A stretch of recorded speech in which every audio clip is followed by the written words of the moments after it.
Greetings, this is Flares, and we're going to go over Aequor, or the Blue Realm. The Blue Realm is the most recommended comp for new players, and it is the strongest realm for early game, mid game, late game. It is the best realm you can possibly pull standard in the game. The reason why is because this is Blue Realm mechanic, Tentacles. So right now we're in blue stance, which is default stance. So right now it would hit twice for 560 damage as soon as I hit end turn. Let me just pull some cards so I can show you the other effect of blue as an example. Look at this. This is an average defense card end game with a bunch of talent points. 37 shields, 1 card, 1 mana. What blue can do is click this, change stance. 230 shield. It is worth 9 of these cards. 8, 7 point whatever of these cards. So yeah, it is playing a defense card 7 to 8 times endgame. For free. You don't lose anything by searching blue. It just reduces your tentacle damage, which you don't care. And let me show you the other effect.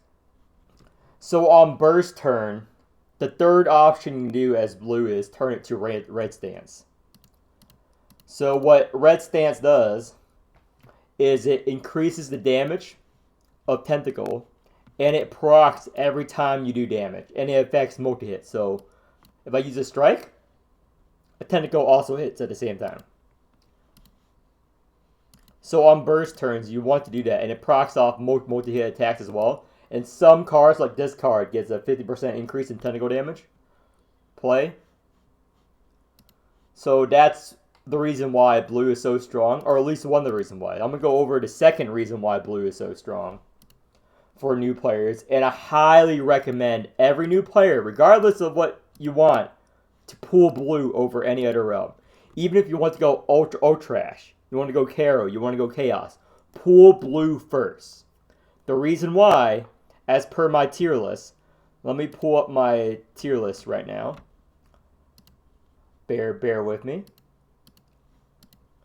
So this is, my tier list is awful, but look at this. Blue has no bad units below C in standard. Every other realm, Chaos, have D tier and F tier units. Ultra has D tier and F tier units. Caro has D tier and F tier units. Blue standard, 0 of their units are bad. So, let me go back to the game. So, if you're pulling any other realm as a new player, you are going to pull useless units that no one is going to use. Complete trash units. Whereas if you pull blue, you will always get a unit you can use. You will not waste any pulls as a new player. And throughout the game, in certain patches, you'll get Origin of Times or Rewind items. What a Rewind does, I already used it on Ciss. I used to have her +6. I rewinded her and pulled for Jenkins from Ultra. So, what a Rewind does is it refunds your Awaker and gives you Ds. These are standard selectors. With a standard selector, you can choose any unit, any standard unit, and just get that unit. So I'm going to get another standard Jenkins. Boom. So you don't have to pull other realms at all. You only need to pull blue, and you just rewind the unit you don't use. That goes the same if you focus pull Chaos, for example.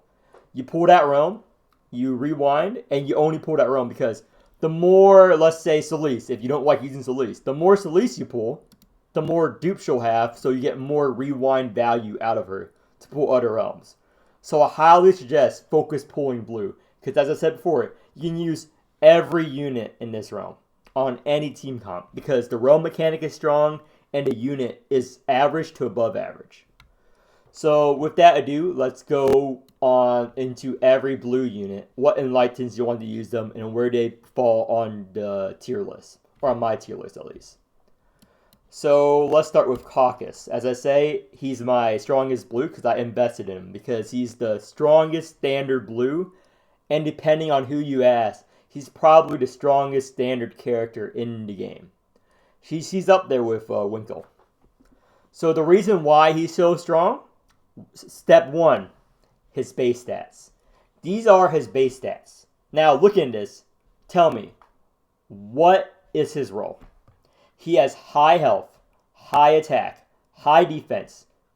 He has the highest base stats in everything in the game besides Goliath.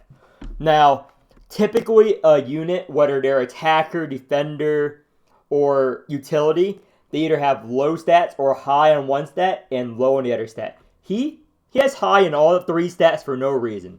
Now let's go to Miryam. Miryam is an attacker support. She has high attack. Look at this. High attack, low health, low defense. Caecus, high, high, high. Now look at Aurita. Below average attack, low health, low defense. Caecus, high, high, high. Let's go to another realm, one of the useless units, Wanda. She has high health, high defense, low attack. Let's go back to Caecus. High, high, high. This is good because he has high cons, which helps your entire team. Your entire team is going to get a massive health boost from his constitution. His attack is high. That means his card will do a lot of damage. Okay, now this is just his stats. His stats are already god tier compared to other units in the game. Now, let's look at his cards. His cards fulfill every niche in the game. He has good attack cards. Look at this. An attack card that scales 1-1 with counter and generates 1-1 counter. This is busted compared to other counter units. Other counter units build counter based on a flat stat. This builds counter based on how much damage this card does. So as you're buffing him with G-Dog cards, if you're buffing him with power, he will generate more counter compared to any other unit in the game. He's the strongest counter unit for this reason. If you deal 2,000 damage with this card with a series of bump, you're going to get 2,000 counter back. If you deal 10,000 damage with this card, you're going to get 10,000 counter back. Now let's visit a trash counter unit right now. Limited Wanda. Let's see what she does. This card gains 44 stacks of counter. Look at the counter scaling. 50% of attack. Her scaling is awful. Awful, awful scaling. Now let's look at another counter unit in this realm. Winkle. Every card she plays when she's roused, 11 stacks of counter. Flat. If you buff this up, 12 stacks of counter. Wow, that is awful. Now let's look at Pandia, the trash counter unit of Chaos. What does she do? Her only counter that generates a lot, similar to Caecus, is this, but this is temporary counter, and it's 50%. Caecus is 100%. Now look at this, 50% temporary counter. These are only her permanent counters, and it's flat. It's not scaled based on damage. Garbage. It doesn't scale well late game. Now let's go back to Caecus. Caecus' card, again, 1-1, great. And it gives you 20 alien miss at E2, which is Enlighten 2. I'm going to use the words E to shorten Enlighten, but Enlighten means how many dupe. This is E1, this is E2, this is E3, and after that, it's E+. So the maximum is plus 12. Generally, I'm only going to speak to E1 through 3 and Overexalt in regards to standard units, because that's realistic. So, I recommend you get him to Exalt 3, which is E3, which means 4 copies, his base, and 3 dupes. Because the first one is Shatter Halberd, gains 20 elements, really good. This, his 3 cost gains increased shielding and retention, which means it stays in your hand if you end turn. Very good. This is broken. This makes him into one of the best healers in the game that's not a healer. This will heal more than 90% of the healers in the game, because it's 7.5% of his constitution at the end of every turn and is buffed by his signature wheel. So with this, he will heal roughly 60 health every turn, which is more than typical healers. To really illustrate what I'm talking about, let's go to a healer champion in Chaos. Karen. She heals 10 points, 20 points, 20 points for a 3 cost. Whereas Caecus just has to exist. And endgame, he'll heal 660 health. Because it scales off percentage of his stats. Karen, however, scales awful. Most healers do. The only healer of note is G-Doll. So, he's very, very good healer as well. On top of that, he's a very good defender. This card generates a lot of shields. This generates a lot of shield. He fulfills every row, and he also has his flat heal once you rouse him up, which restores health and gains counter for every card he plays. In addition, for this busted kit, let's see, he has great damage from his 2 cost, and this scales with how much counter he has. So you have 100,000 counter, use the sample, this deals a shit ton of damage. So he can defend, he can attack, he can heal, and he can generate power. Look at this.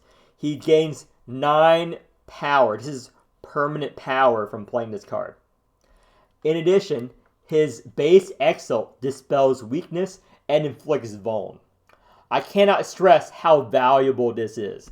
There are very few sources of Dispel Weak, and most of it comes from expensive cards or niche units or Orisons. This is a very rare mechanic in the game, and he has it on his Exalt.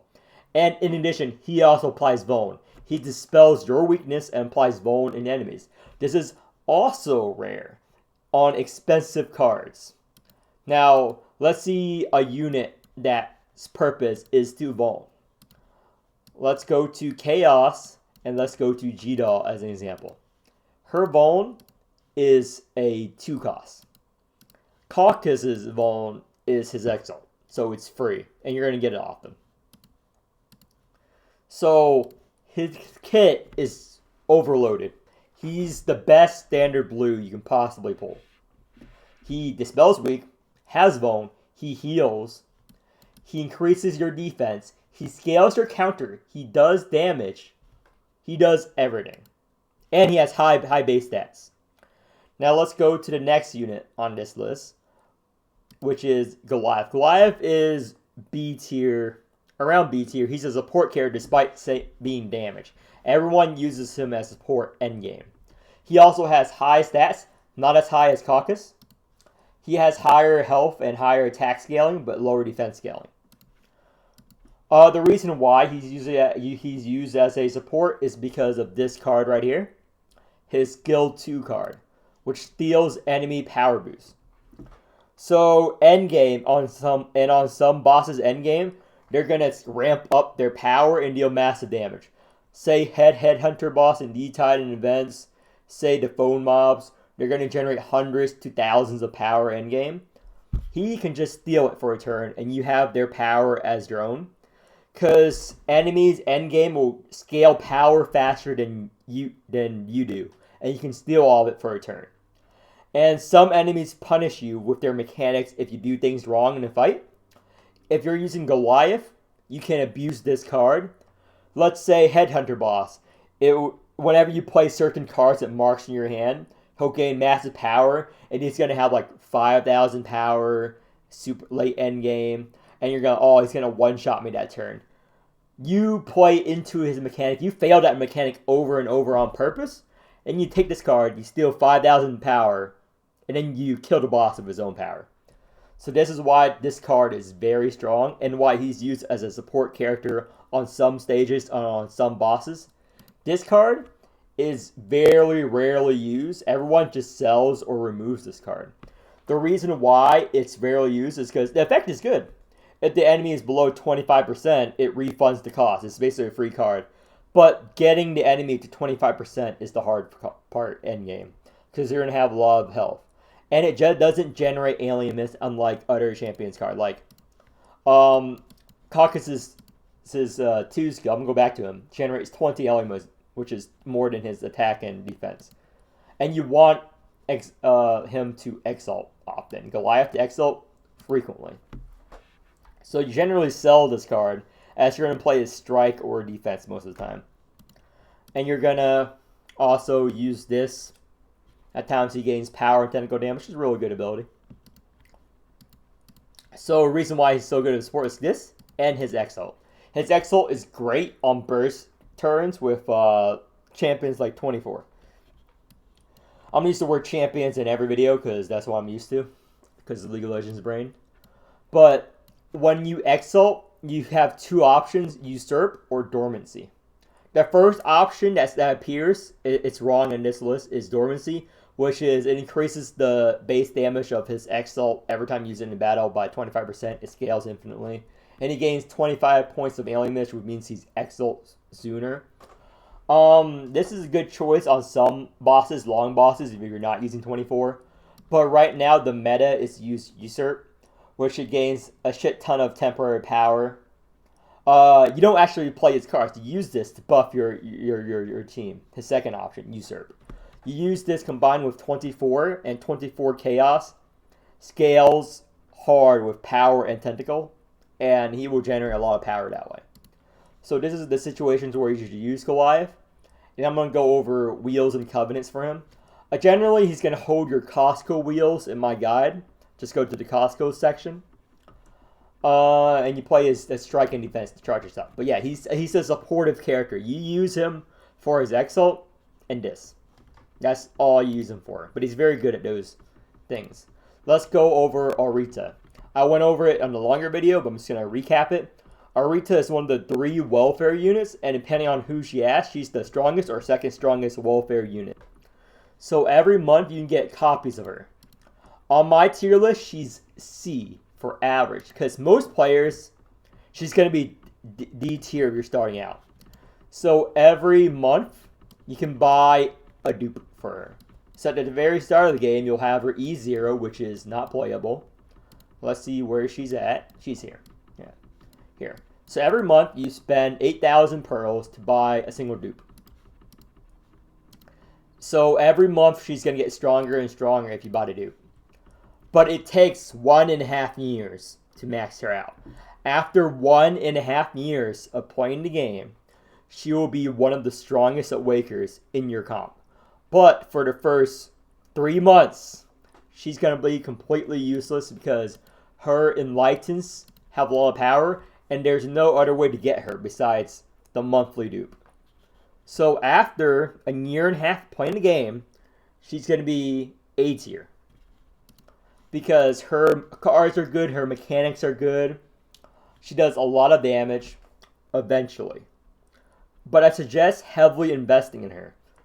Unlike Aegis, which is usable right away, basically as a welfare unit, she's the second strongest welfare unit for this occasion. So she's good, but I'm going to end the video or end her section right now because after 1.5 years, you will know what to do and why she's strong. But until then, you can just ignore her. Next Aequor unit, Ferros. Ferros is underrated. She's a very good C tier unit. She's average. But every new player is going to use her for D-Tide or D-Rift at one point in the game. Because while she will be easily replaced almost immediately off your team, for D-Rift, you need 4.75 units, or 4.775 comps. She's going to be one of them. Every new player starting out will have a small roster. You're not going to have 20 usable units. Of that 20 usable units, Ferros is going to be one of them. The reason why? Her Exalt. Her Exalt lets you draw any 3 cards from your deck to your hand and grants you a shield. Her Exalt is very strong when you're desperate for units. She can slot into any team for this reason, and her cards are not that bad. This is like Caecus, 1-1, but poison. Her cards gives tentacle attacks. She is a very good, very decent unit. She will get replaced by A tiers and S tiers eventually. But as you're starting out, she's a good buffer. She's not trash like Ultra units are. Very, very good. But I wouldn't overinvest in her. As I said before, you are going to use her for 8 months at least for a D-Rift. Because you're going to be struggling with built-up units. you're going to be seeing her for like a year, maybe longer, of playing the game on in game comps. So that's why she's good. Sanga, I would put B tier. She's better than Ferros with caveats. She is one of the strongest blues endgame. Once you have her built up Overexalt endgame for D-Riff and endgame comps, she immediately jumps to A+ to S tier Caecus level. However, if you have her at E1, E2, E3, ending below Overexalt, she's going to be C tier, maybe D tier, because her cards are very expensive. And this effect, start next turn, Dispel Fragile and gain 60 shield. You are hardly going to use this effect because not enough enemies have fragile applications on you. And her basic exalt is eh. But again, her Overexalt shield gain is increased by 200%, and she gains a shit ton of damage. She is used basically in almost every endgame Aequor D-Dive comp. Let me just show you an example. I see I hit 7200 last time, but I'm lazy. But she's mainly played in Aequor or whatever. You're going to see her a lot. Let me see this. Yeah, Sanga right there. Sanga there. You're going to see her on the leaderboards frequently on most Aequor comps. She's pretty popular endgame because she's a standard unit, cheap, and if you play long enough, you'll have her +4. But again, early game, you basically ignore her off your team unless you're missing units. I keep rewinding her, but I'll probably get her up later. But that's her role, a defense unit who does damage eventually. So she is decent. You are going to 100% use her at endgame for a D-Riff. Next up is Ciss in Standard. I rewinded her. She is very good. She is C tier to B tier depending on who you ask. I always rewind her because I'm at the point in game where her abilities do not help me. So the reason why she's good is because of her Exalt. As an early game player, you're learning the game. You're struggling to comprehend how your team works. You're going to die every now and then. Her Exalt gives you breathing room because it lets you survive receiving lethal damage and revive once per battle. So it prevents you from using an ECOG or ending your run. You are going to die at some point as a new player, and she will buffer it, especially in D-Riff or endgame content. But once you hit endgame, once you have better comps, etc., you are never going to use her. That's why I keep refunding her, because in endgame, you should be at a point where you don't die. You don't trigger DR. Your comp is good. You will fight any enemy and be like, okay, I have the resources, have the defense to survive this. I don't need that revive, because without that revive, if you never use it, it's worthless. But until then, she's a very good starter unit. But you're going to rewind her eventually. Now next up, the 2 standard limiteds, which means former limited units that are added into standard banner. After a year of their release, a little over a year, all the limiteds will be added to the standard banner. The two currently is Tulu and Murphy. Let's go over the stronger of the two, Murphy. Murphy is A tier. I don't use her because I don't like her character design and her gameplay, but I cannot deny she is A tier. She's one of the strongest blues. She is actually might be the strongest blue unit you can get, and the easiest blue unit you can get if you're pulling standard as a new player. However, both Murphy and Tulu have a 1 in 12 chance of being pulled because former limited units in standard banner share the same rate up. So the reason why she's strong, her Exalt. It reduces enemies' damage by 50%. She's better Clem. She's better everyone. This ability is super unique. You take half damage. Very few effects in the game do this. And it stacks on top of weakness. It's separate from weakness. Very good. This card, free weakness and bone application and AoE damage. Great. This, you gain 1 mana. and you gain a nice amount of shields based on your percent HP. Very few defense cards scale off of your percent HP, and as I talked before, scaling in this game is very good. Most cards are static, so they fall off. Anything that scales your max HP, that scales your stats faster, is very good endgame. So she's a very good endgame unit. She is, again, tied or perhaps even stronger than Caecus for most new players. So nothing bad about her. Tulu. Tulu is a sore subject. He's one of the first, if not the first, limited blue ever released, but he has aged sort of badly. But he's now B tier on my tier list, but he used to be A tier or S tier on most tier lists. He hasn't been nerfed, he's just been power crept. But he's still a very good unit, especially when paired up with Murphy, because they both operate off tentacles. So Tulu is a ultra tentacle unit. He dispels your fragile or your weakness state. He can decrease enemies' power and defense state. Tons of AoE, and he gains permanent tentacle on his exile. He's a very good unit, but you have to use him in specific tentacle comps. Like with Murphy, for example, or Corpo, the newest blue release. So he's a good pull if you get him as a new player.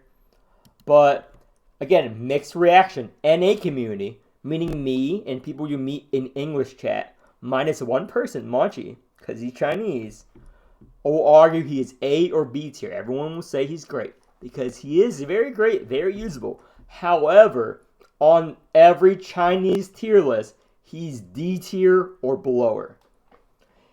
The Chinese hate him. They fucking hate his guts.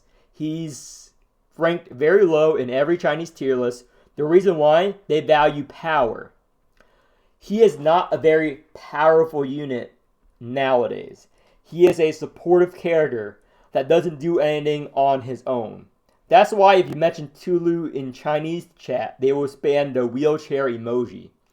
Because he needs someone to push his wheelchair in order to function. He does not function by himself. He needs a specific comp for him to work. Whereas Murphy, she can slot into any comp. She's very good. Tulu, he's a wheelchair unit. He needs someone to push him around. But I think it's good regardless. Now let's go into the only true limited so far. Corporal's going to release in a few days, but at the time of making this video, Miryam. Miryam is an A tier support. She would be S tier if she didn't get power crept, because my tier list is based on relative power. So she's a very good staple of blue. She's the best blue support in the game. Very great, good unit. She has insane alienness battery. So look at this card. You can choose one other Awaker to give 50 alienness, which means you charge up their ult faster. And it scales based on her rights. So her whole mechanic is rights, which is gold cards and blue cards. I'm going to refer to them as gold and blue cards because the translation of this game changes frequently, so the names are not going to be the same. That way new players, if they go back to this video, will understand what I'm saying. So, you start off with one gold card in your hand. Every time you exalt, depending on if it's exalt or over exalt, you will gain an additional gold card.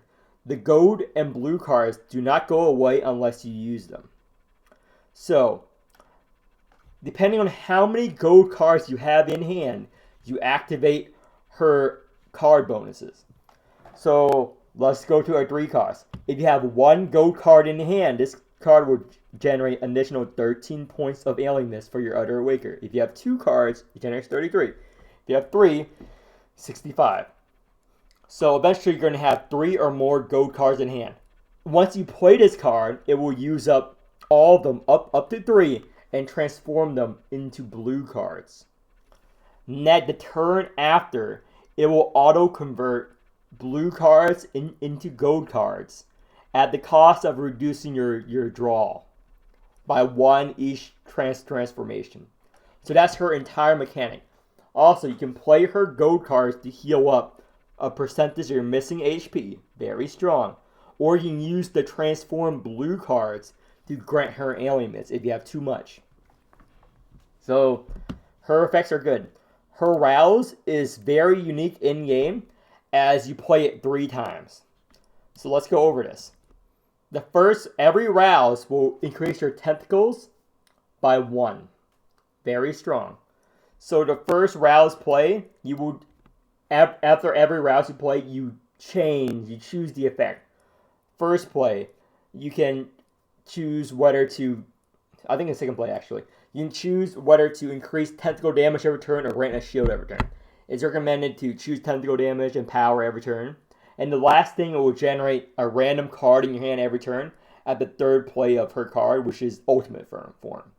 Which means every turn you'll have a random super card in your hand that will give super special effects. So she scales great the longer the battle goes. And she deals a lot of poison. So she's a great unit all around. A tier support in general. If I'm ranking this tier list based on only blue units, she's S tier. But in context of the game as a whole, she's A tier. Very, very good pull. And that about wraps up blue. Hopefully this video is short.